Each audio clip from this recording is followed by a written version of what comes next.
let's continue with a keynote speech. Ukraine's innovative future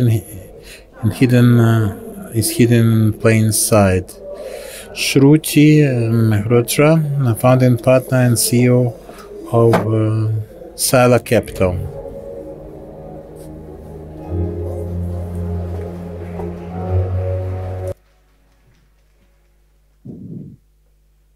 Hello, everyone. I'm going to make an argument that feels a little lonely on this stage because we haven't been talking about defense tech innovation. From our vantage point, and I am the CEO and founding partner of Sila, this is an asset that Ukraine has that is hidden in plain sight, that can easily be leveraged for the entire set of discussions that we've been having for this last whole day. So let me start with something that we already know, and that is a massive recognition that the world has had over the past several years. Over the course of this conflict, Ukraine has become the most dynamic engine of defense tech innovation on Earth. It is in the form of autonomous systems, swarming drones, and the fastest iteration speed that we have seen in defense in recent history. Things are done here in hours and days that take other systems months and years to start prototyping. And our argument is that that is a massive capability that is under leveraged for the civilian sector and for the broader economy. These capabilities are not theoretical, they are deployed, they have customers, and they have continuously been upgraded. And so the conclusion for us is that Ukraine now has one of the fastest and most adaptive workforces in the tech space on planet Earth. What does that mean? Or how do we think about that? Because most people will narrowly think that this is defense for defense, but all of this capability came from the civilian sector. I see some nodding here. Thank you, Maria. Nobody worked in defense before. All of these companies are less than 3 years old. They are run by people who used to, for example, run the company PetCube. The capabilities here come from the civilian sector, not the reverse, meaning it is civilian to military, and thus we would make the strong argument that taking the capabilities now leveraged for the military back into the civilian sector will create a multiplier effect. And what's happening here of taking civilian know-how and using it for the military is how military technology is built all around the world. None of the major primes in the United States are not dual-use companies. Every single one. And as the quote that I've put in here, it's a little long, but this is General Mattis, probably one of the most profound thinkers about national security strategy in the last couple of decades. For him, what was the most important in the United States was the civilian innovation base, which is how defense technologies are built. You have to strengthen that base because it is much larger in R&D terms than what's going into defense. Just a couple of statistics to underscore that. And again, I will move to the civilian side in just a second, but just to give you guys a sense of why this civilian military relationship matters.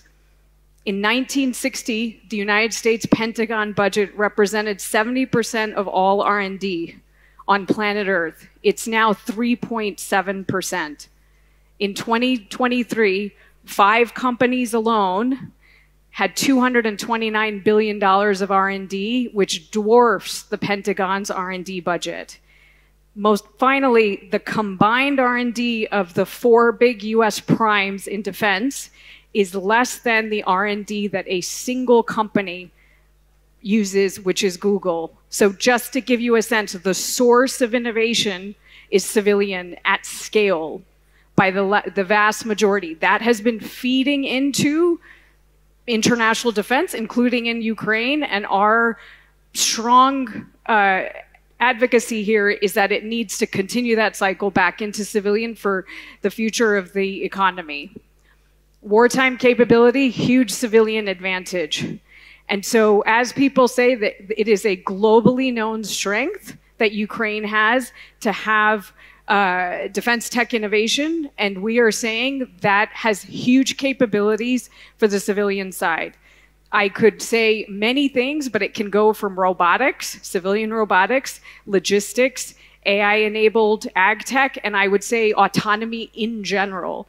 And this is an area that is completely underexplored, that needs to sit alongside all of the other areas that were discussed today. From our vantage point, this is a huge part of Ukraine's economic growth strategy. This is essential for European competitiveness. And I will explain further later, it's also essential to make this loop into civilian for Ukrainian national security. So what would be an ideal world? Right now, Ukraine is world-class in execution. It is world-class in know-how, and it is world-class in adaptation capabilities.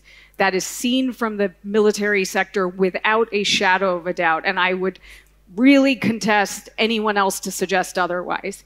What we're saying is it should be combined with R&D capital from the civilian sector at scale and access to global markets. These two combined will create the most innovative global innovation flywheel that we can imagine. The huge power that comes from civilian R&D sources and the unique speed adaptive capabilities that Ukraine has. We think that flywheel will be unmatchable, but it won't build itself. So what will that take? Because almost none of this, as you all may or may not know, is happening right now. It'll take infrastructure to adapt the tech, for people who are working in the defense tech industries to understand and to be able to create products, the slight adaptations that civilian customers will need. It will need access pathways to markets. So understandings of what those customers are, understandings of who those markets are, the ability to co-design, regulatory bridges. All of these civilian products are under regulations and spaces. You can't just fly a drone to do anything in the United States. It has to be covered under, US FAA standards. And then finally, and most crucially, is human capital. Right now, we all know that your defense tech engineers are overstretched in working on the front lines and ensuring that they can meet the needs of the front lines that is dynamic in hours. In order to make that transition, there has to be a way that those capabilities are extended so we are not distracting attention from that incredibly important goal. This is a total war situation, lest us not forget, and any action that's taken can't be in any way drawing back from your wartime needs. And that's where we at CELA are looking to build the architecture with you all. So the first thing we're doing is we're already launching ventures in ag tech, contested logistics, and fire response as models of what wartime capabilities can be used for in the civilian space. We are supporting the tech adaptation for all of that. So how do you prototype for a fire? What does that take? How do you certify? We're facilitating access to other markets and customers that naturally are not accessible to Ukraine at this moment. And finally, we're seeking to develop the human capital so that we don't draw from overstretched defense tech resources. All of this is already underway, but we need the help of others too. So this room holds the keys, especially if they're still here, the people on the last panel. So DFIs, the job for you is to fund the civilian transition. How do you do that? It's creating and supporting with us legal structures that are 100% civilian. As my friends like to say, they're vegetarian, they're not carnivorous. This is in alignment with the future innovation know-how and capability and economic growth of Ukraine. This is squarely in your mandates, and we can create a structure and a means where you are funding ag tech logistics tech, fire tech, and not having to have a relationship with a sector that you are understandably legally not allowed to be a part of. Governments, and in particular this government, embed dual use into your growth strategy. I know this is hard, but it has to happen, and this government is essential in building out those building blocks for the ecosystem I just mentioned. The private sector, co-invest with us, co-design with us, partner with us, open global markets. I'm going to get kicked off the stage. Foundations, invest in talent, fund women, and backs the next generation of ventures. My final thoughts, this isn't aid. This is the future. Ukrainian defense tech engineers deserve to lead in defense tech. They also deserve to be leading civilian sectors. You all have earned it, and you've earned it in blood. I think it is an essential part of the Ukrainian economy moving forward. Come and do this with us. This is about both prosperity and peace. Thank you. Thank you. Thanks a lot.